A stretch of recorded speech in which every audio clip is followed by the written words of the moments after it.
for people on Rima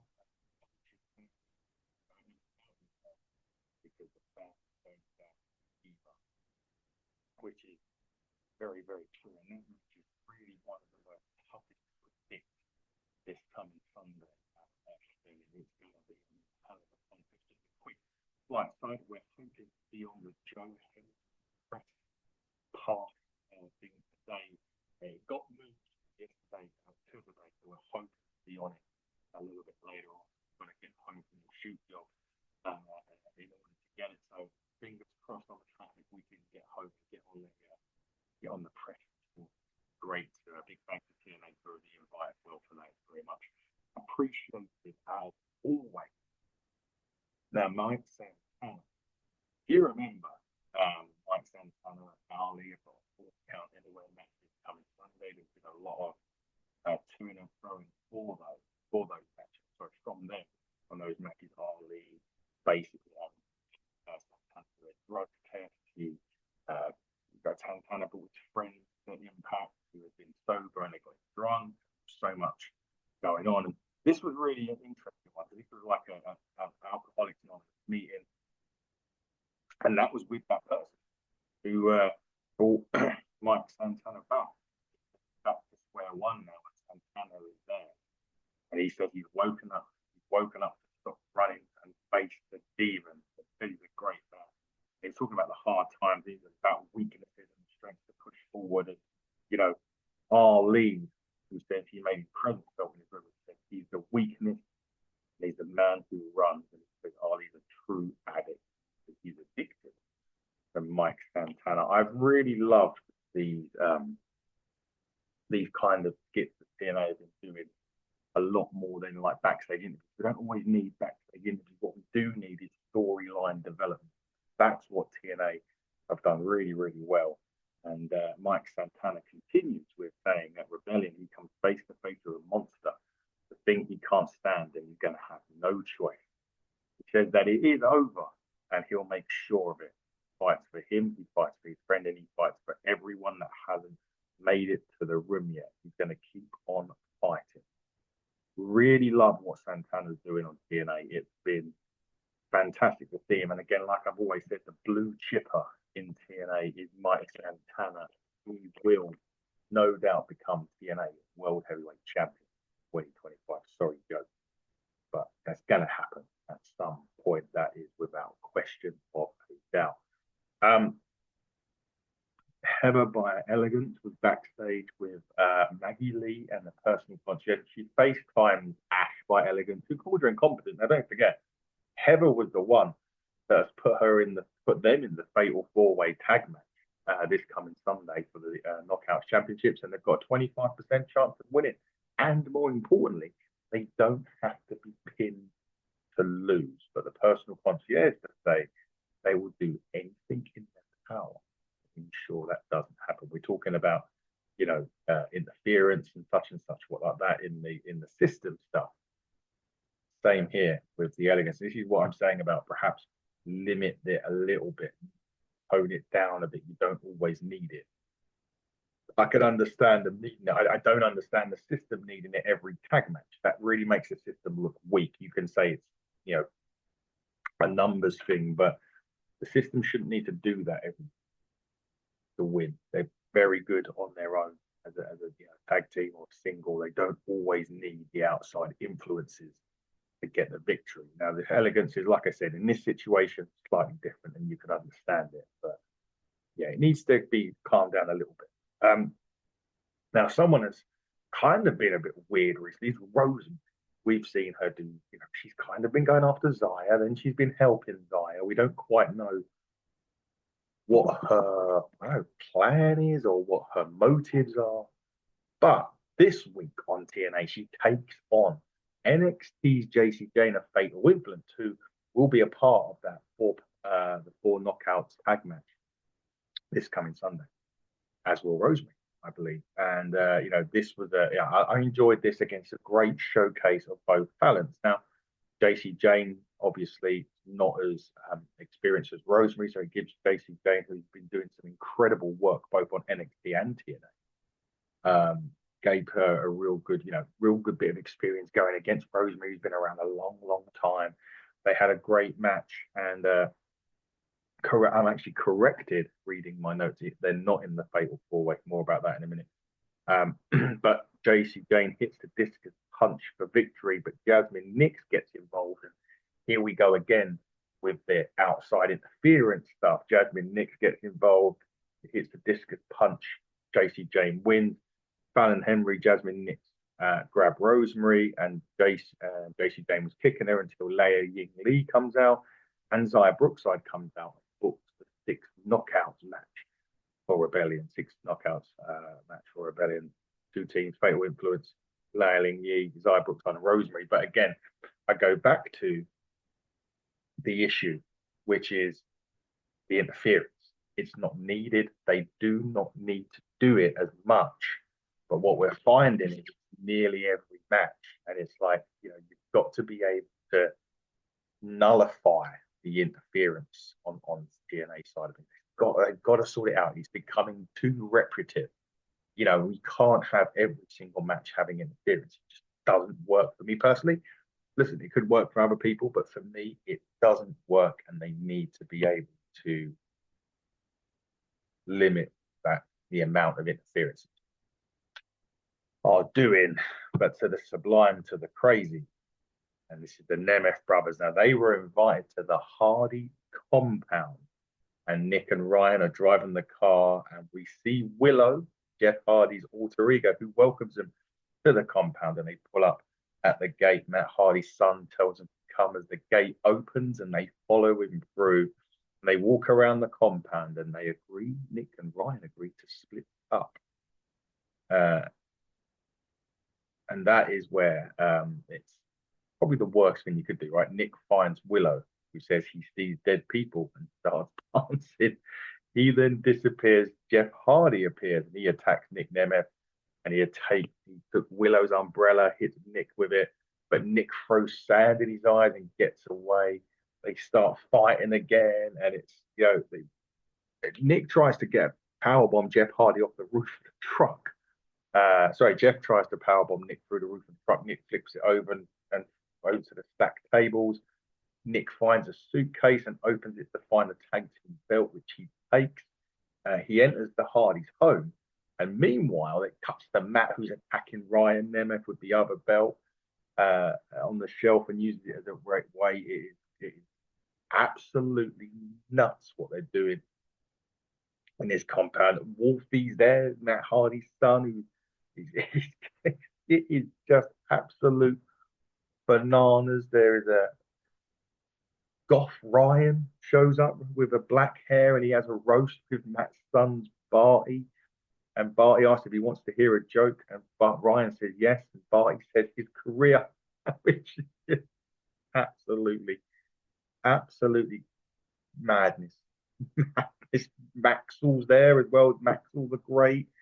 It is just, oh, my goodness, it is just crazy. Brother Nero then appears at the end, but as they go crazy at this point. They throw eggs at him.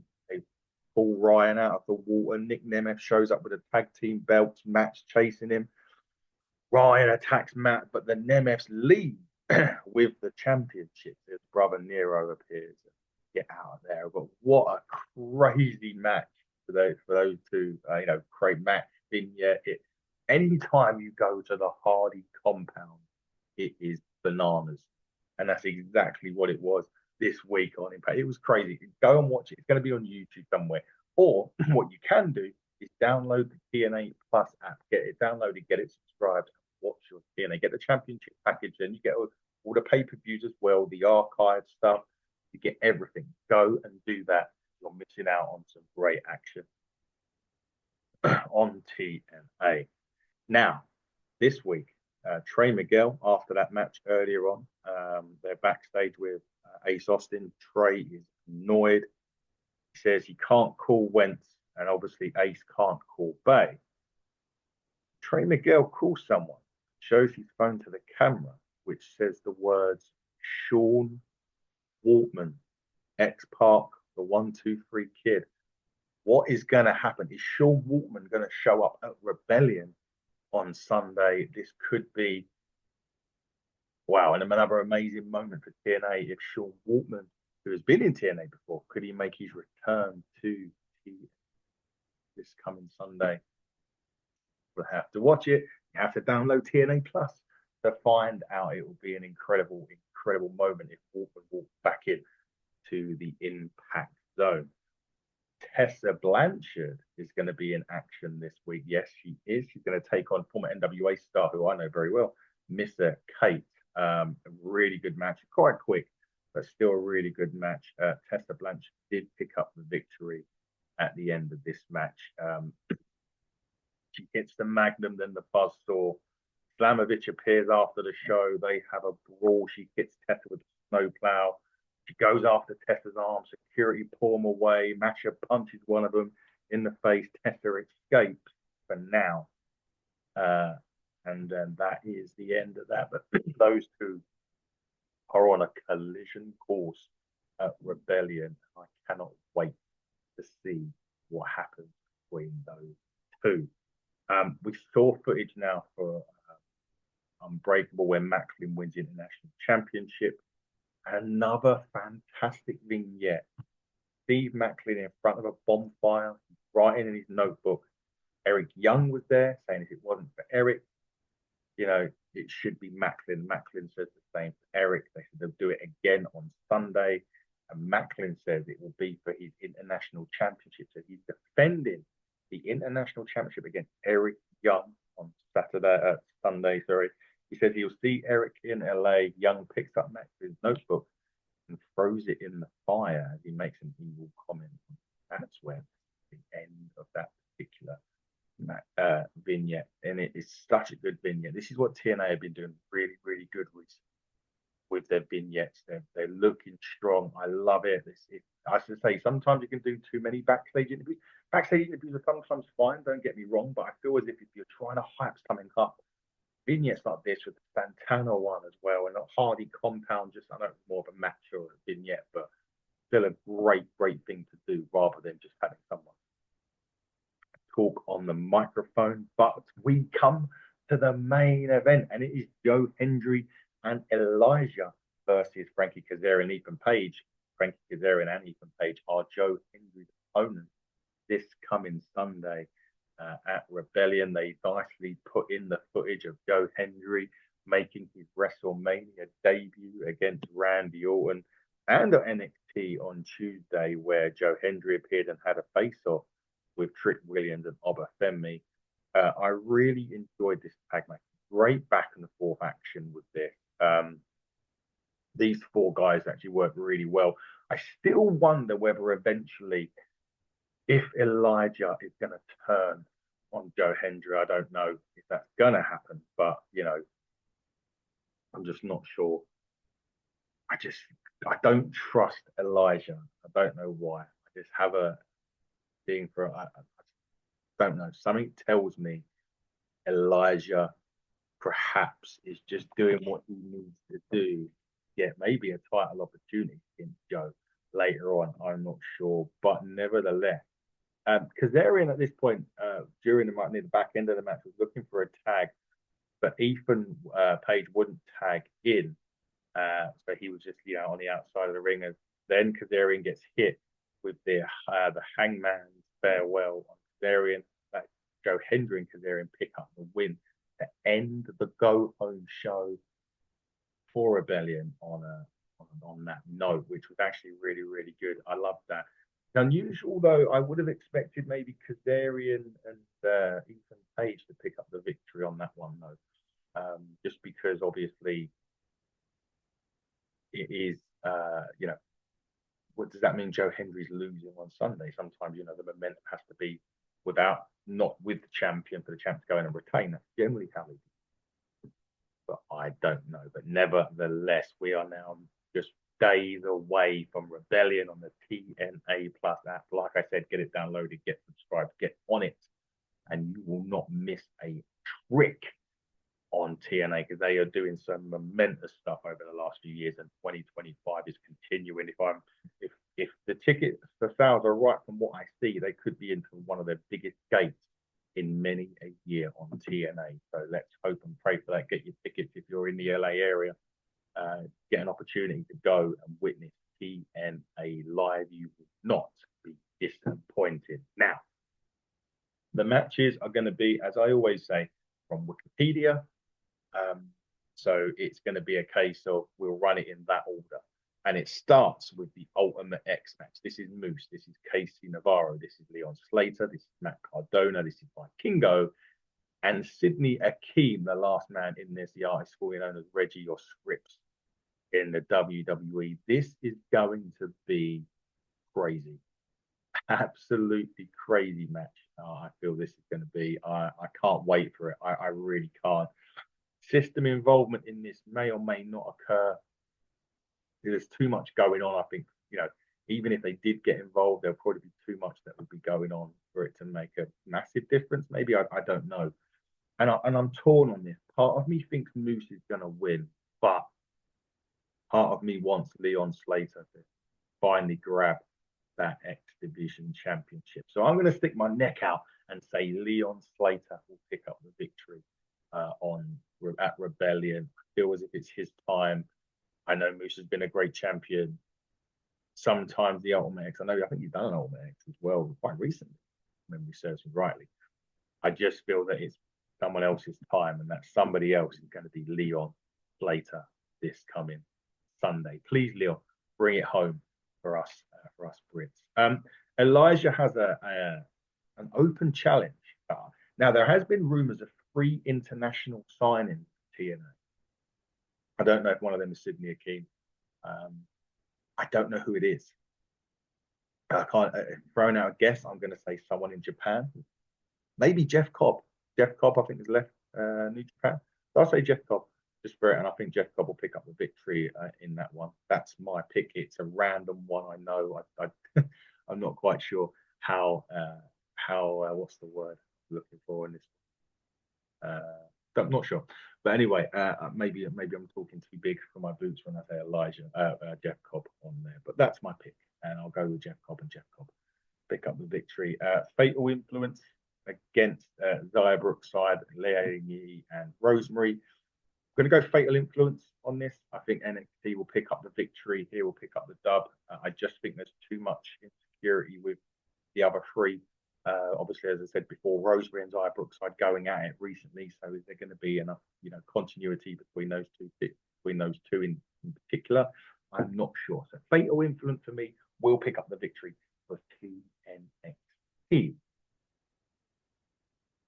Mike Santana, Mustafa Ali, Falls Count Anywhere. This should be an incredible contest. I am so looking forward to this. I think this is going to be one of the matches of the night. The Ultimate X for me will be the best one. I think this will come second.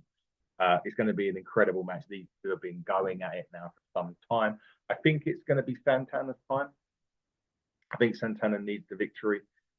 Falls Count Anywhere as well. You could say that Ali and his, the good hands, Tasha Steelz, could stack that deck against Santana. You could also have his friend turn on him, perhaps, from the AA meetings and whatnot. So that's a possibility in that. So we're going to have to wait and see, but I'm going to pick Santana for that one.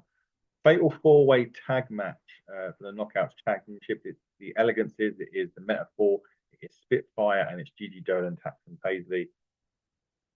I think Ash and Heather will retain at the minute. I still think at some point someone from NXT is going to claim the tag team, some championship in TNA, and maybe even vice versa.